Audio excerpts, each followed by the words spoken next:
Sedikitnya ada 200 prajurit TNI yang hadir berkunjung ke Mapolrestabes Makassar pada Jumat 12 Mei 2023. Pangdam 14, Hasanuddin Maijen Totok Imam Santoso kepada awak media mengatakan, kunjungannya tersebut bertujuan untuk membangun silaturahmi.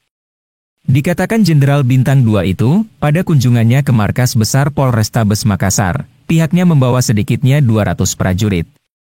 Totok berharap, semua elemen terus melakukan hal-hal yang baik.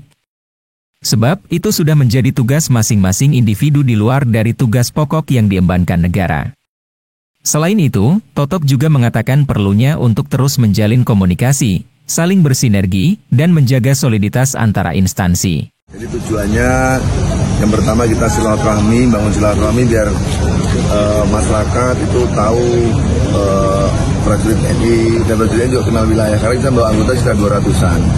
Dan dari ke Polrestabes juga biar kenal sini. Mungkin saya yakin banyak di antara mereka baru sekali. Mungkin baru ini Pangdam ke sini nih. Siap, betul ya. Iya kan? Jadi ini bagus sekali gitu. Menurut saya sholat bersama tapi juga ada nilai silaturahminya.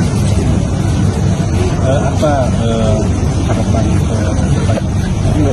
Jadi harapan saya kita semua ya kita harus tebar kebaikan, amar ma'ruf nahi munkar, sama-sama berbuat baik untuk tugas masing-masing, kemudian saling komunikasi, saling sinergi soliditas pengabdiannya. Karena semua endingnya satu, untuk NKRI tercinta harus aman dan juga khusus untuk masyarakat, untuk Makassar ini harus aman kondusif gitu.